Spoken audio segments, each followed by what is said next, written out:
Human history is filled with great ideas, heroic stories, and incredible progress. But behind every era of enlightenment lies a shadow, a record of how far human cruelty once went. Before human rights, before justice systems, punishment was not about correction or reform. It was about control, power, and fear. It was designed to break the body and crush the soul. The Universal Declaration of Human Rights, written in 1948, states clearly that no one shall be subjected to torture or to cruel, inhuman, or degrading treatment. Yet for most of history, such words would have sounded like fantasy. Across continents and centuries, rulers and regimes invented horrific methods meant to make death slow, painful, and unforgettable. These punishments were public, a grim theater of suffering meant to send a message: obey or become the next example. From the medieval racks of Europe to the sadistic rituals of ancient empires, here are the top 10 worst punishments in human history, ranked not just by their pain, but by the terrifying imagination behind them. At number 10, we begin in medieval Europe with the rack, a simple wooden frame that became one of the most feared devices in history. The victim's wrists and ankles were tied to rollers at opposite ends, and with each turn of a crank, their body stretched longer and longer. First, the joints would pop out of their sockets. Then, muscles and ligaments would tear. Eventually, the body could no longer endure the tension.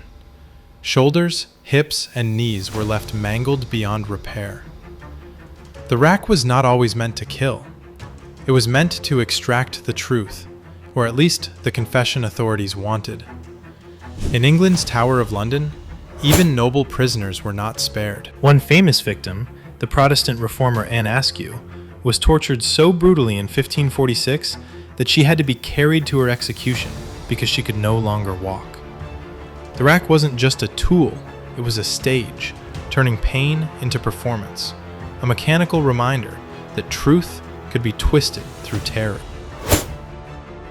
Number 9 drags us out to sea, to a punishment known as keelhauling. Used mostly by European navies between the 1500s and 1700s, keelhauling was a sailor's worst nightmare. The condemned man was tied with ropes, thrown overboard, and dragged underneath the ship's barnacle-covered hull. The ocean water stung his eyes and lungs as sharp shells tore through his skin. The victim might be pulled from one side of the ship to the other, or looped around several times, scraping, choking, and bleeding all the way. Some drowned, others survived only to face infection and mutilation. This was punishment and humiliation combined, a violent warning to every sailor watching that defiance would not be tolerated. Imagine the fear of being forced underwater, lungs burning, body shredded by the sea, all while hearing your crewmate's footsteps above you. That was keelhauling, discipline through drowning and despair. 8th on our list brings us to one of the most gruesome and slow ways to die: being boiled alive. This was used across many parts of the world, from ancient Asia to medieval Europe. Sometimes the victim was thrown into an already boiling pot of water, oil, or tar. Other times, the liquid was heated gradually, prolonging the agony as the skin blistered and peeled away. Under King Henry VIII of England, even counterfeiters were punished this way, a brutal show of royal justice. Historical records describe victims boiling for nearly 2 hours before death. The pain was indescribable, every nerve in the body screaming, every breath drawing in scalding steam. The method was chosen precisely for its horror. It was slow enough for the public to watch, for the smell to linger, and for fear to spread. To boil a human being alive wasn't just execution. It was a performance of cruelty turned into law. At number 7 comes a punishment that combined physical pain with psychological terror: rat torture. It sounds like something out of a nightmare, and that's exactly what it was. Used in various forms across history, It involved placing a cage or a metal pot filled with hungry rats on the victim's bare stomach or chest. The container was then heated from the outside, causing the rats to panic. Desperate to escape the heat, they did the only thing they could. They burrowed downward, clawing and chewing through the victim's flesh. The horror of this punishment wasn't only the pain, it was the anticipation, the primal fear of something alive eating its way through you. It's been referenced in war interrogations, political torture, and even fiction, but for many victims, it was all too real. Rat torture proved that the human imagination can be more terrifying than any animal.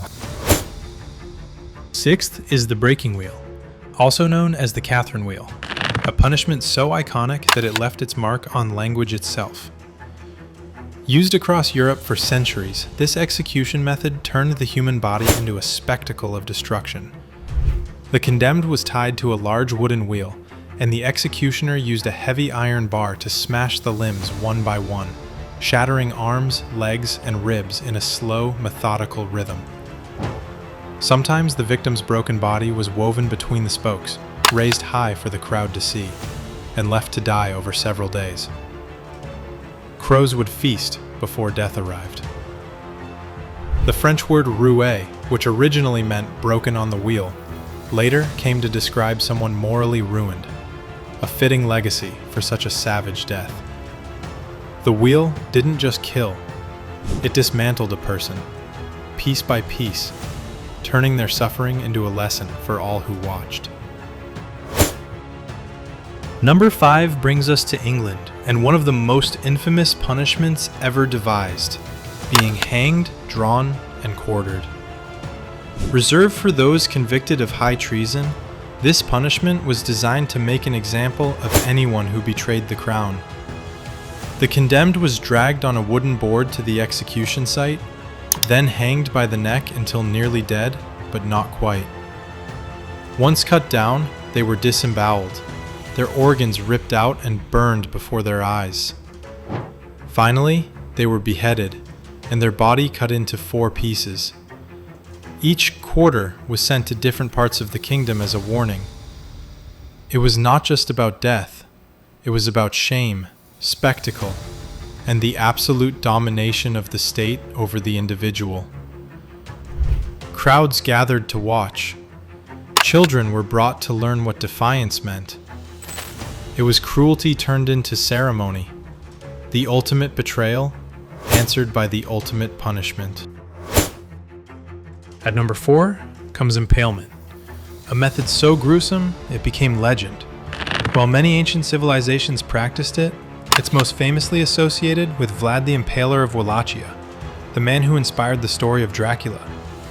A long wooden stake was forced through the body, often through the anus or genitals, and carefully pushed upward without piercing vital organs right away. The goal was not a quick death, it was to keep the victim alive for hours, sometimes days, as the stake slowly tore through the body.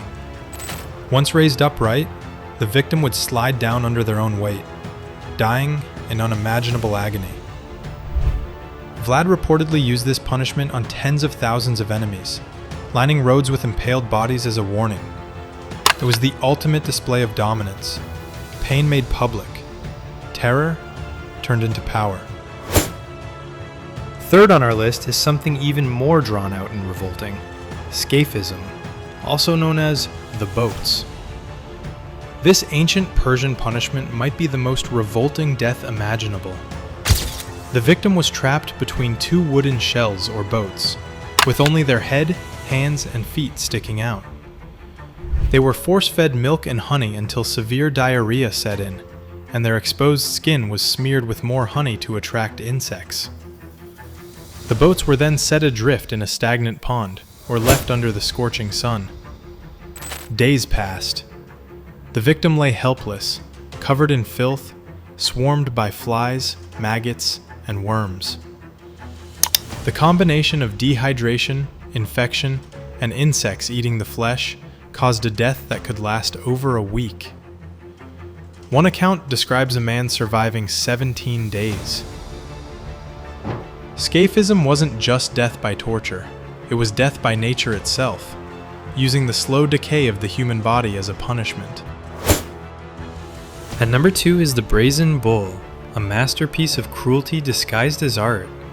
In ancient Greece, a craftsman named Perlos designed a hollow bronze statue shaped like a bull, presenting it to the tyrant Phalaris as a new execution device. The condemned would be locked inside and a fire lit beneath the statue. As the metal heated, the victim roasted alive inside the bull's belly. The genius and horror of the design was that it had a system of pipes and valves that transformed the victim's screams into sounds like a bull's roar. The crowd would hear the beast bellow as the person inside burned to death. The irony is that Perlos, the inventor himself, was said to be the first man tested inside his own creation. He survived the initial demonstration only to be executed later by the same device. The brazen bull turned suffering into sound, making agony into entertainment. And finally, the number 1 worst punishment in human history, Lingchi, or death by 1,000 cuts. Practiced in imperial China for nearly 1,000 years, it was reserved for the gravest crimes: treason, patricide, or murder of one's master. The condemned was tied to a wooden post, and the executioner used a sharp blade to slice away pieces of flesh slowly, bit by bit. The goal was not just to kill, it was to make the victim conscious of every cut, to prolong the pain for as long as possible. Sometimes opium was given to keep them awake and aware.